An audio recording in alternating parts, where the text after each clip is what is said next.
Agora nós vamos estudar os principais grupos de artrópodes. O livro de vocês fala assim, ó. O filo artrópode é constituído por espécies com características bem variadas na forma, no tamanho, na alimentação, no ambiente em que vivem e na maneira como se reproduzem. Pode-se dividir os artrópodes em 3 grupos. Quais são esses grupos? Crustáceos, quelicerados e unirrâneos. Então, nós primeiro vamos falar do primeiro grupo, que é o crustáceo, que do latim significa crosta, tá? A maioria dos crustáceos, eles são aquáticos, pode ser marinho ou de água doce, tá? Poucas espécies, como o tatuzinho de jardim, são de ambiente terrestre e úmido. A maioria são aquático, marinho ou água doce. O corpo desses crustáceos são dividido em cefalotórax e abdômen, ou seja, a fusão de cabeça e tórax, né? Naquela fusão, né, e evolução. Os crustáceos, eles têm vários pares de pernas e eles têm 2 pares de antenas. Exemplos de crustáceo, o livro de vocês cita o lagostim vermelho, né, e o tatuzinho de jardim, que contém vários pares de pernas, 2 pares de antenas e o corpo é dividido em cefalotórax e abdômen.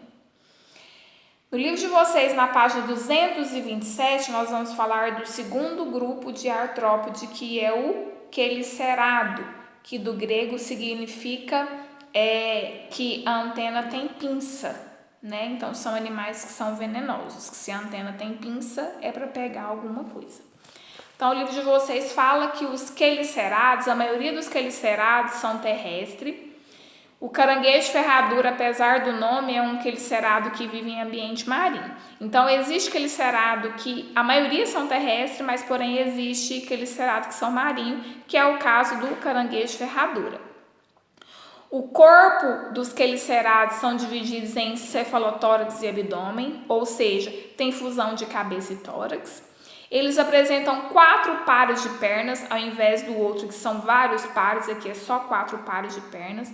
Esses quelicerados, eles não têm antenas, porém, eles têm um par de pedipalpos e um par de queliceras. Vamos ver o que significa queliceras e o que significa pedipalpos? Vamos lá. Pedipalpos, perdão. O vídeo de vocês fala assim, ó, os quelicerados apresentam um par de queliceras, que são apêndices articulados, que executam várias funções, como capturar e manipular o alimento ao redor da boca, inocular veneno, prender outros animais ou ainda sugar sangue. Também tem um par de pedipalpos localizados ao redor da boca, que podem atuar como órgãos sensoriais ou para segurar presas.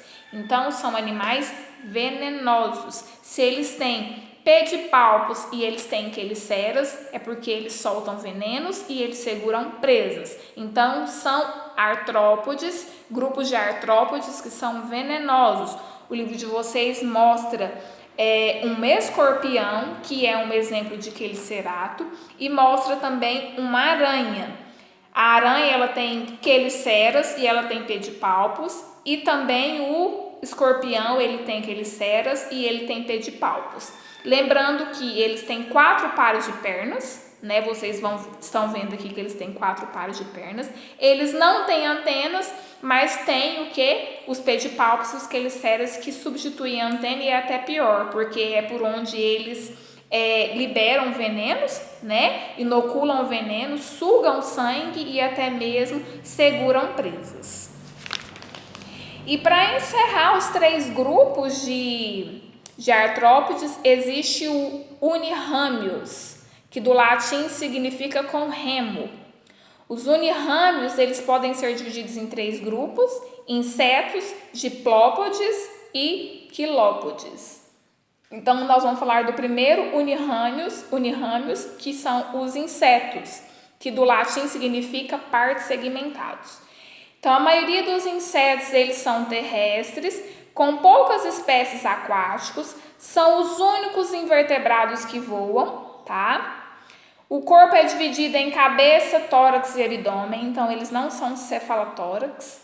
Eles têm 3 pares de pernas e um par de antena. Um exemplo aqui de insetos, né, Pelo grupo unirrâmios, são borboletas e besouros, tá? Esses são exemplos, bicho de pau também, são exemplos de insetos.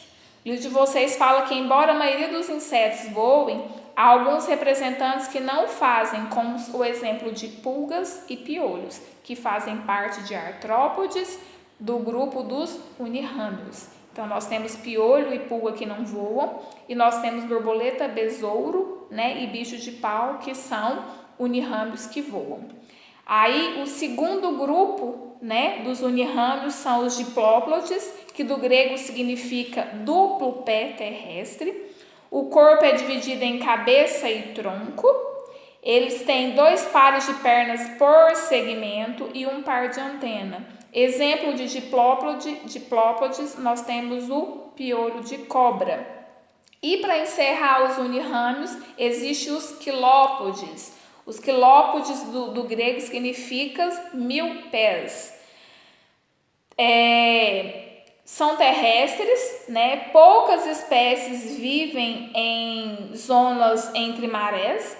O corpo é dividido em cabeça e tronco.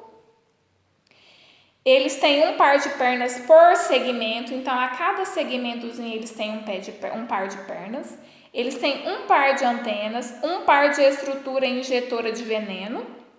Primeiro par de pernas transformando em órgão que injeta veneno na presa. Então, esse quilópode aqui, né? Ele é um tipo de unirrâmios que tem o quê? Que libera veneno através de um dos seus par de pernas, tá? Um exemplo de quilópode, então, que libera veneno através das suas pernas. Existe a centopeia, existe a lacraia, né? Centopeia ou lacraia, que eles é um exemplo de unirrâmios de quilópodes. O livro de vocês fala assim, ó, a forma do corpo dos quilópodes e diplópodes também é diferenciada. Enquanto o corpo dos quilópodes, né, que é o que solta veneno, é achatado, os do diplópodes é arredondado, que é o caso do piolho de cobra. Seus hábitos alimentares são bem interessantes. A lacraia, que é um quilópode que solta veneno, é carnívora, predadora, extremamente agressiva, ao passo que o piolho de cobra, que é um diplópode, eles são herbívoros, né? Não vivem de carne. Então, por hoje é só, meninos. Espero que vocês tenham gostado e tenham aprendido, e até a próxima.